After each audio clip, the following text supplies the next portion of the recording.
Bueno, un cordial saludo. Soy Aníbal Blanco Pérez. Quiero aprovechar esta ocasión para dar un gracias primero que todo a la Santísima Trinidad, Padre, Hijo y Espíritu Santo. A Dios Padre por el don de la vida, a Jesucristo por ser ese amigo, ese hermano, por darme una gran familia, por darme un lugar tan precioso donde nací. Nací rodeado de montañas, cerca un río, aguas termales, verde, incluso una sierra nevada. Yo soy de Huicán, Boyacá, soy de familia campesina. Inicio mi proceso de vida rodeado del cariño y el amor de una familia. Doy gracias a Dios por mi familia, por mi padre, por mi madre. Después de mí siguieron 4 hermanas, pero antes mi padre había tenido otros hijos. Me encontré con una gran familia, grande y buena. Quisiera que todo, entonces, cuando se doy gracias a la familia, primero dar gracias a mis abuelos.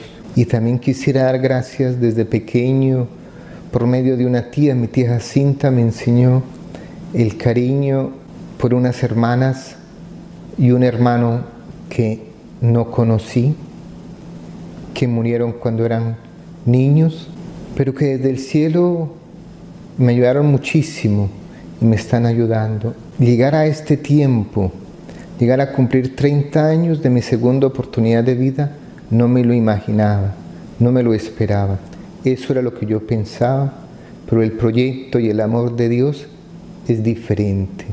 Hace 30 años, estando podando un árbol en la finca de mi padre, me caí, perdí el sentido, me caí, me desperté algunos días después en el Hospital Regional de Duitama. Lo que cuento me lo han contado y dicen que cuando mi madre no sintió el ruido del machete, lo primero que hizo fue gritar, pedir, implorar, orar: Morenita, yo lo quiero vivo. Después llama a mis hermanas, a mi padre y llegan. Como ver las dos madres, la corporal y la espiritual que intercede ante su Hijo Jesucristo. Mi hermana menor, con solo 16 años, dirigió y ayudó al rescate. Cuando ella llegó, me dio respiración boca a boca. Después llega mi padre y me quiere alzar. Ella le dice que no. Después llega mi madre y me quiere dar agua y le dice que no. Me querían llevar en una cobija y dice que no. Y en una puerta de madera me sacaron hacia la carretera. Otros van en busca de la ambulancia, otros en busca de vecinos para ayudar. Gracias a Dios me trasladan al hospital de Huicán, donde realizan lo que pueden. De allí me envían al hospital de Suatá, y en Suatá me colocaron un tubo de tórax. Entonces colocaron ese tubo para drenar la sangre. De ahí del hospital de Suatá me transmiten al hospital regional de Duitama y ahí en la unidad de cuidados intensivos. Después me trasladan a la habitación. No tenía conciencia de qué me había pasado.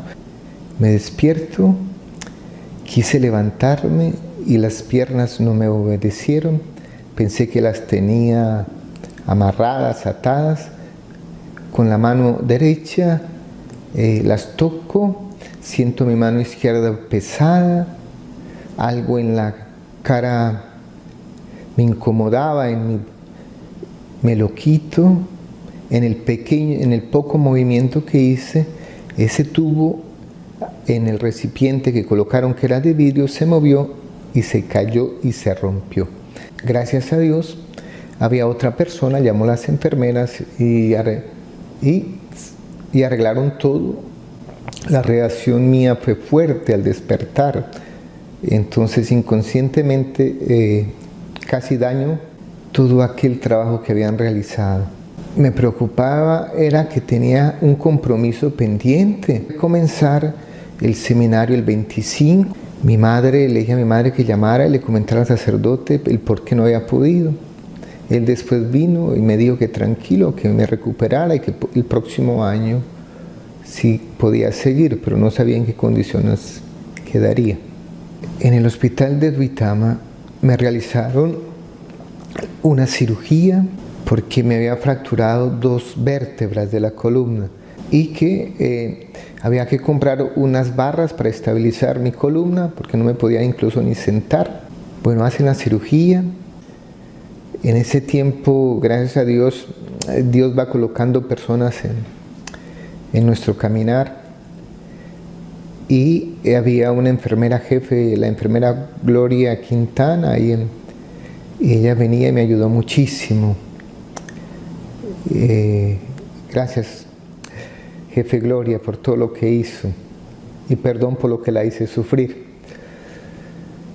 Bueno, después ella decía que tenía que ir a buscar rehabilitación, que había que hacer algo, que tenía que viajar a Bogotá. Y una de las opciones era ir al Hospital San Juan de Dios. En Bogotá comienza el proceso de rehabilitación. Mis compañeros de aventura, de rehabilitación, éramos casi todos jóvenes, entre 20 y 30 años. Y algo que yo vi era que algunos llevaban más tiempo, 1 año, 2 años, incluso con fracturas menos complejas que la mía.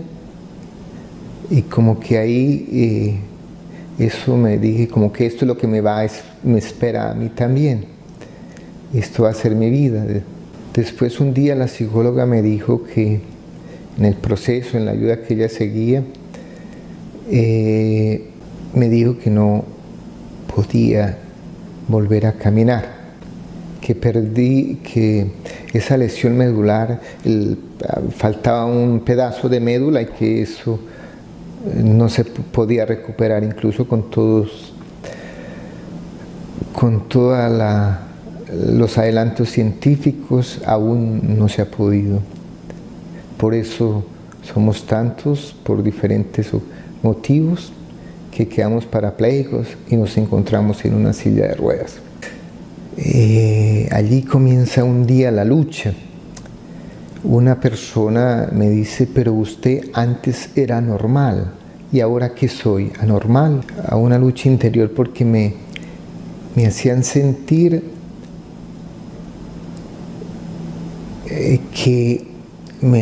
comenzando por la iglesia, me hacían sentir diferente. Imagínense que cuando la psicóloga me dijo que yo no podía caminar, llamo al sacerdote y le digo mi condición y me dice, así no puedes seguir el camino al sacerdocio.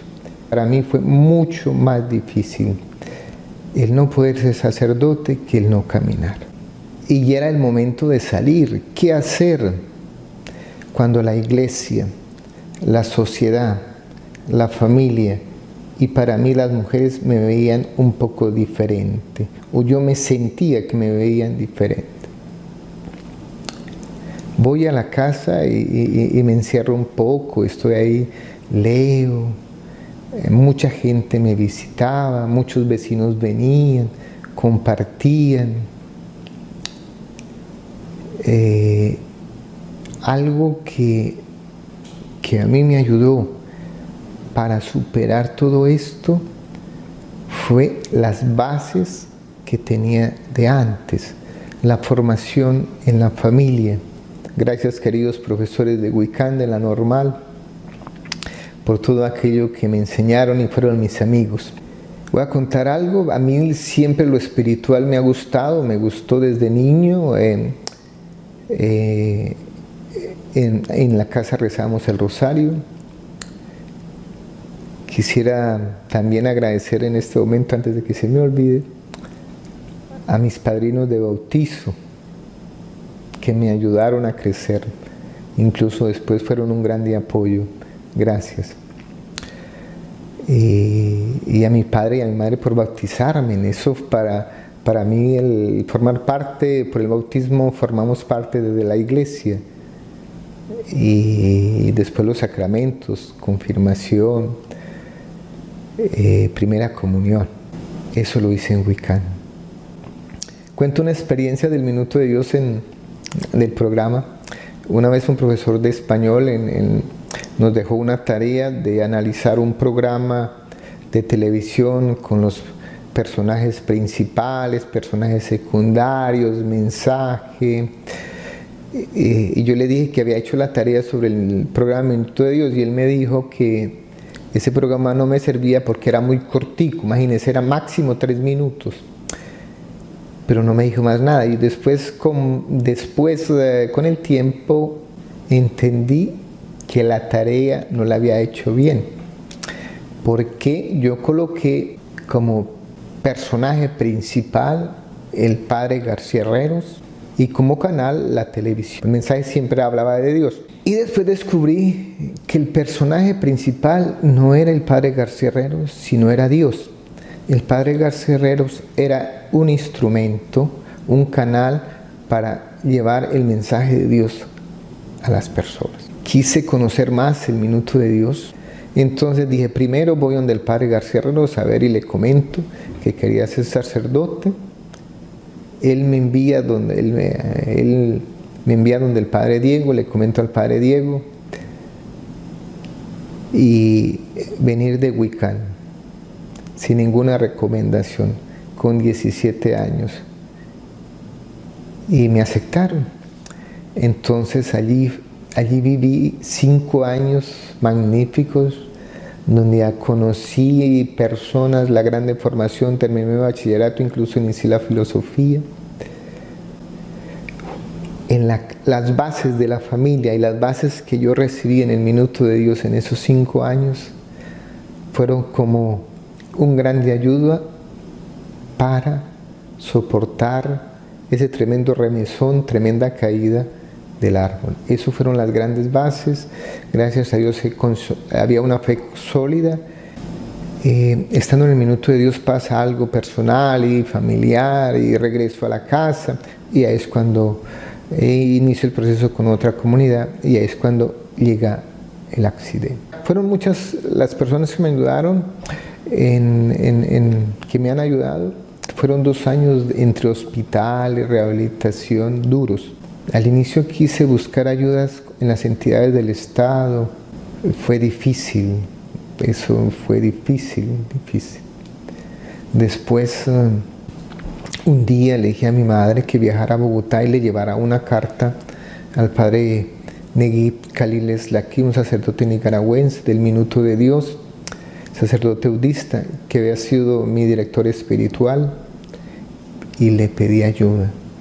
Él me la ofreció, vine a Bogotá, seguiré en la rehabilitación y estando en esa institución quise hablar con el director y le dije que qué oportunidades de trabajo podía conseguir en Bogotá. Y preciso en ese momento había llamado a un ingeniero para traer a una empresa de servicios públicos en Bogotá. Allí fui y me presenté y fue una gran experiencia. Me acuerdo que la entrevista que me la hizo un ingeniero, el gerente, me la hizo en medio de los camiones que recogían la basura y me preguntaba qué quería hacer a futuro y esas cosas. Y eso fue una experiencia muy bonita, haber encontrado la independencia económica. En el año 2000 sucede algo. Yo iba a misa y seguía yendo a misa y todo. Y yo algo que le pedí a Dios después de la discapacidad fue: ayúdame a vivir una vida lo más normalmente posible desde aquí. Entonces en el 2000 renace eso de buscar lo espiritual. ¿Cómo hacerlo? Comencé a buscar en Colombia. Pensé que las comunidades que trabajaban por las personas con discapacidad enfermas sería más fácil, pero no. Uno de los requisitos es para ser sacerdote es estar físicamente bien en Colombia. Si en Colombia no encontré nada, me decía, alguien en el mundo ha hecho algo para nosotros a nivel espiritual. Entonces había una esperanza. La cosa es encontrarlo, encontrar dónde y quién había hecho algo para nosotros. Escribo a diferentes comunidades religiosas, laicales de todo el mundo. Y después de un tiempo escribí al Consejo Pontificio para los Laicos. Y de allí me respondieron que en Italia se encontraba esta comunidad. Había una comunidad que me podían orientar, que se llaman Silenciosos Obreros de la Cruz. Yo busqué por internet y había un poquito de información en español. Les escribí a ellos, me respondieron en italiano, pero en ese tiempo no había la traducción italiana del italiano al español directamente. Entonces tuve que hacerlo del italiano al inglés, del inglés al español, y eso no se entendió nada. Entonces busqué ayuda en un instituto de cultura italiana que hay en Bogotá. Y allí me hicieron la traducción, porque incluso yo fui tildado de loco, algo en mi cabeza no andaba bien, porque como una persona con discapacidad, una persona con limitación física puede formar parte de una comunidad religiosa. Eso era algo impensable, algo que no se podía hacer. Hablamos de hace 30 años. Bueno, iniciamos la comunicación con ellos y a finales del 2001 me envían como una guía para conformar un grupo de oración, de crecimiento espiritual. Un grupo que a la luz de la palabra de Dios hacer un crecimiento, un camino espiritual. Bueno, y con esa guía de esos encuentros fuimos donde el párroco y teníamos eso, mire, hay esto, podíamos hacerlo. Y el párroco nos dijo que sí, el padre nos dijo que sí, y entonces hicimos la invitación en las 3 misas del domingo, y qué sorpresa, nos encontramos niños, jóvenes y adultos de diferentes discapacidades, y comenzaron a llegar. Algunos venían buscando lo material, pero nosotros decíamos que no ofrecíamos lo material, sino un camino espiritual. Y fue una experiencia muy buena, muy bonita, a trabajar desde la parroquia. Imagínense que nosotros hacíamos los grupos el domingo varias veces y comenzaban a vernos, ¿y estos qué haces? Unos que no veían, otras personas con síndrome de Down, otros que no caminaban bien, otros en silla de ruedas. ¿Y estos qué hacen aquí? ¿Qué hacen? Y también somos parte, somos hijos de Dios, somos parte de la Iglesia Católica. Estamos llamados también nosotros a ser discípulos y misioneros, lo que ahora. Y en todos los documentos de la Iglesia Católica, hasta ahora no hay, dice que todos estamos llamados, todos los bautizados estamos llamados a ser buenos cristianos, discípulos y misioneros, a llevar el Evangelio, a hacer testimonio, a dar testimonio. Pero no dicen todos los documentos que hay excepciones. No, todos los bautizados estamos llamados, y donde estemos, a dar nuestro testimonio, en todos nosotros incluso. Y eso era aquello que mi fundador, el beato Luis Novarese, hizo y quiso, que la persona con discapacidad, con limitación física, sea sujeto activo en la Iglesia y en la sociedad. Y eso fue lo que Monseñor comenzó a hacer en los años 40 en Italia. De la comunidad hacen parte hombres y mujeres, sacerdotes y laicos, personas con y sin discapacidad. Es una de las pocas comunidades que ahora y desde hace tiempos, la discapacidad no es un impedimento para formar parte de ella. Y yo escribí la carta para ingresar a la comunidad. En el 2002 inicié como el proceso vocacional. En el 2004 escribí la carta para ingresar a la comunidad, si me aceptaban o no. Me llegó la respuesta que me aceptaron. En el 2005 viajo a Italia, en mayo del 2005. Me consagro como laico consagrado el 8 de diciembre del 2008. Incluso con ellos podía seguir hasta el sacerdocio, pero dije que me quedaba solo como hermano. Entonces toda esta historia, todo esto que quería hacer hoy era para darle primero gracias a Dios, a mi familia y a toda mi familia, comenzando de mis abuelos, mis tíos, mis hermanos, mis sobrinos, mis primos, todos, a mis vecinos, a mis paisanos de Huicán, de Panqueva, de Boyacá, a todas las instituciones, como el Hospital Andrés Girardot de Huicán, el Hospital de Suatá, el Hospital Regional de Duitama, a todas aquellas personas que me ayudaron, al Minuto de Dios, a los sacerdotes seudistas. Para mí eso, los sacerdotes seudistas, lo que aprendí allí, conocer a grandes maestros de la vida espiritual que me ayudaron muchísimo, eso fue las grandes bases para sostener ese tremendo reunezón que me pasó. Incluso sigo en contacto con ellos, gracias, sacerdotes seudistas del Minuto de Dios. Gracias a la Policía Nacional, quise ser policía. Para la cirugía tenían que conseguir personas que donaran sangre. Y entonces el director de la Renovación Carismática Católica en Duitama llamó a Santa Rosa de Viterbo, a la escuela de policía. Enviaron 5 muchachos que estaban haciendo el curso para policías y ellos donaron mi sangre. Entonces siempre tenía un sobrino, tenía unos primos, una hermana que estuvieron en la policía. Gracias a las instituciones donde recibí educación, a las universidades, a los colegios. Gracias a la ciudad de Bogotá,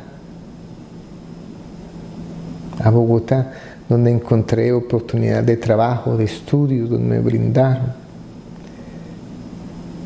A mi departamento de Boyacá, su merced, por favor. La silla de ruedas se debe llevar aquí abajo, siempre aquí abajo, no aquí en la cabeza. Y una de las grandes luchas que he tenido es que varias veces en Colombia o incluso aquí en Europa, dicen adelante las sillas de ruedas.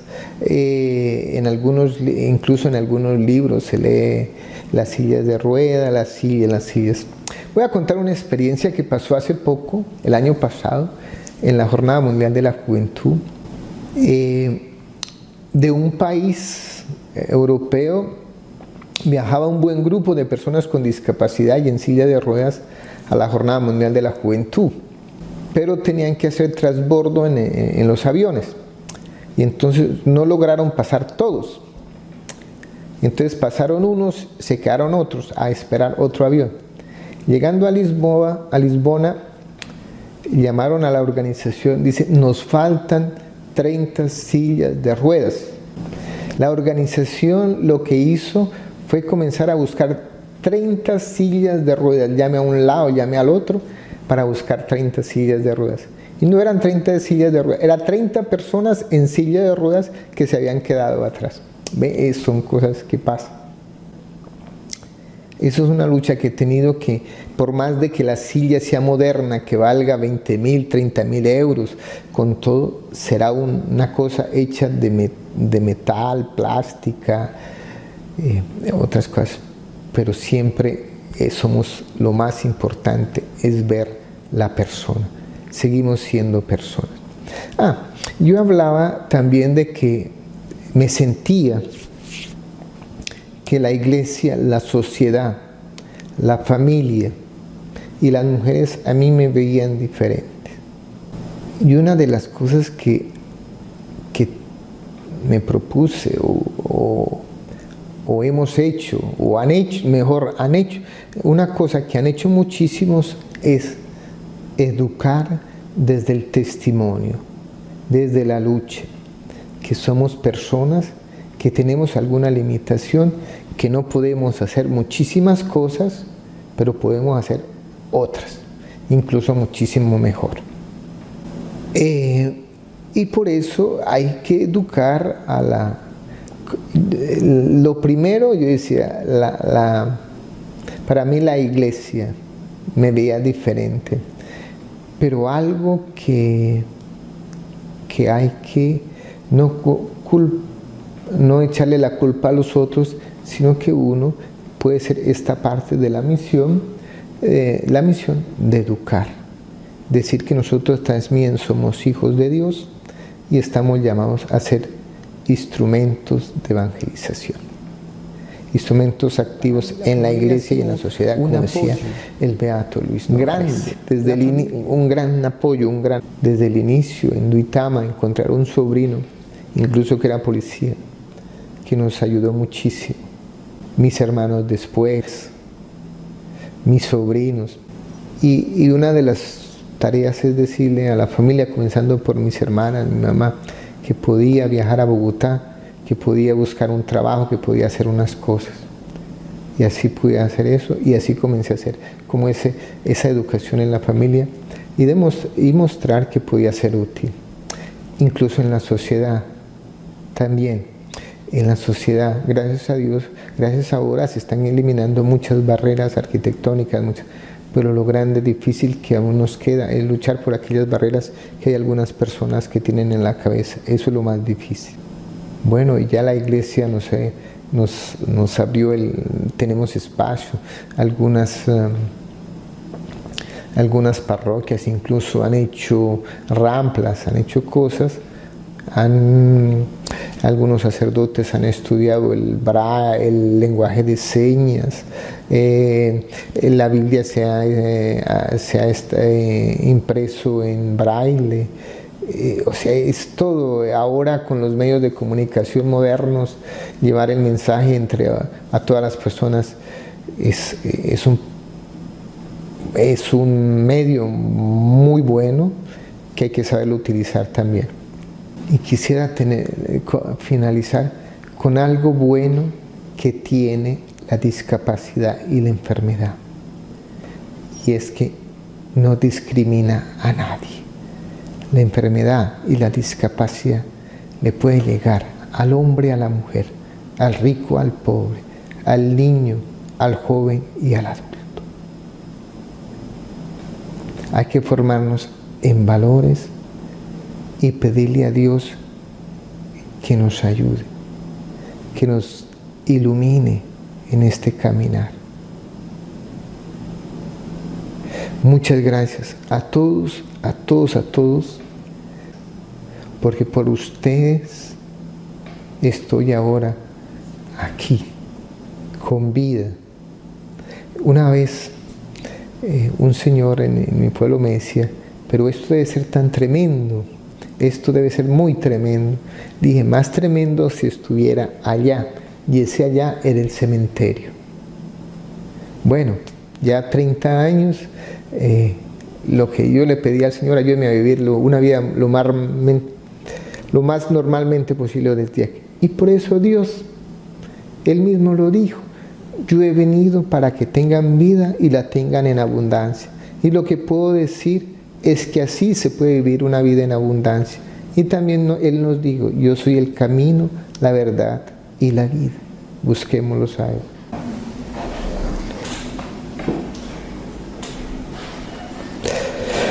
Señor Jesús,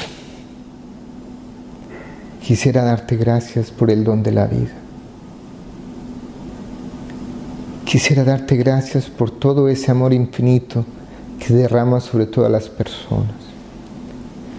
Señor, te pido que bendiga a mi familia, a mis amigos, a mi comunidad. Gracias, comunidad de los silenciosos operarios de la cruz, gracias a los silenciosos obreros de la cruz que me dieron esta oportunidad de formar parte de ella. Gracias, gracias y gracias. Y a ti, Virgencita María, sé grande, sé nuestra Madre Espiritual. Y algo que puedo decir al final, el último mensaje, es que el alma, nuestro espíritu es eterno, la discapacidad no. La discapacidad no. Cuando yo muera, la discapacidad se queda aquí, mi alma va allá, al cielo, y espero llegar lo más pronto posible y lo más rápido posible al cielo. Muchas gracias. Con todo el aprecio, el cariño que les tengo, que mi Dios me los bendiga, un fuerte abrazo, se les estima, se les quiere, y también quiero pedirles perdón si en algunas veces he ofendido. Y también les comunico que seguiré, espero que si les gusta, seguiré haciendo algunos videos explicando otras cositas, mucho con más a profundidad. Muchas gracias y perdonen.